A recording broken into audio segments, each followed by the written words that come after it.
드라마 때문에 되게 화제가 되고 있긴 한데 보면서 우리가 참 답답한 심정들을 많이 경험하셨을 텐데 정말 아동학대 못지않게 소년 범죄도 지금 굉장히 중요한 우리 사회 화두가 되고 있죠. 근데 이 범죄를 저지르는 이 소년들, 청소년들을 보니까 굉장히 예민한 시기에 약간의 어떤 고립감을 느끼면서 범죄를 시작하는 경우들이 많잖아요. 이제 학대도 마찬가지고 가정에서의 고립, 또 어떤 사회적 관계에서의 고립 이런 것들 경험하면서 이제 범죄에 빠져들게 됩니다. 오늘 제가 소개해드릴 사건 중에 하나는 프로파일링을 시작한 초창기인데 2001년도에 발생한 사건인데요. 저한테 이제 요청이 왔었어요. 분석을 좀 해달라고. 그래서 이 범인이 체포된 이후에 직접 가서 그 범죄자와 면담을 장시간 했던 사건입니다.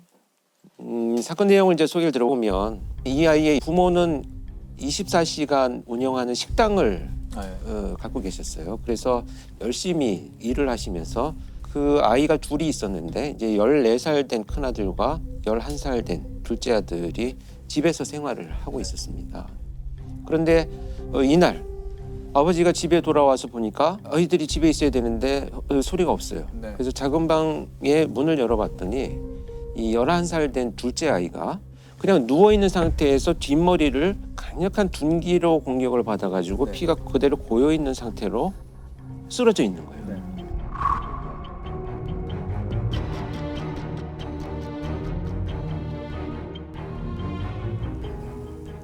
그래서 이 아버지는 이제 놀라서 이 아이를 들쳐업고 그냥 병원으로 갑니다.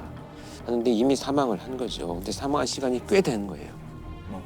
근데 여기서 문제가 된 건 뭐냐면 이 있어야 될 형이 없어진 거예요.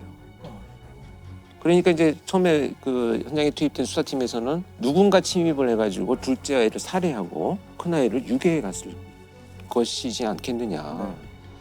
이렇게 이제 수사를 접근을 합니다.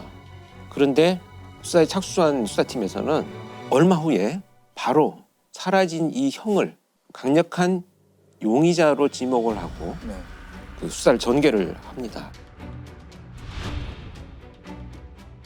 일단 이제 드나든 사람들에 대한 흔적을 찾기 위해서 가장 먼저 할 것이 이제 경찰에서 CCTV 수사를 했는데요. 사망 추정 시간이 지나서 얼마 후에 이 큰아들이 가방을 메고 유유히 혼자 걸어 나가는 것이 CCTV에 찍힙니다. 그래서 이 아이의 그 일기장이나 이런 흔적들을 이제 봅니다. 도대체 왜 이런 일이 벌어졌는가. 그랬더니 이 아이가 좀비라는 이름으로 미니홈피를 운영을 하고 있었어요. 거기에 보니까 군대에 갔다 와서 살인을 마음껏 즐기는 것이 나의 꿈이다. 그래서 나는 그것을 실현하기 위해서 손도끼를 구입을 해왔다. 손도끼를 구입해서 침대 밑에 놓아두었는데 너무 기분이 좋다. 이런 글들을 이제 발견을 합니다.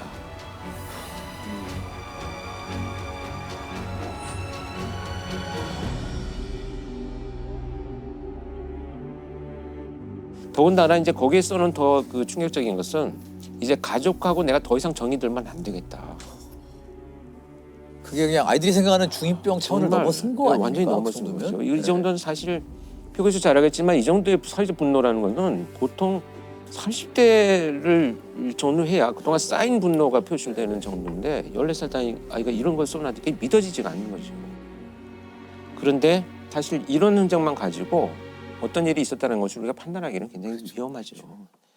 그래서 조사를 해보다 보니까 결국 이제 학교 친구들한테도 이런 살인에 대한 이야기들을 그동안에도 쭉 해왔는데 친구들은 뭐 좀 이상한 아이야.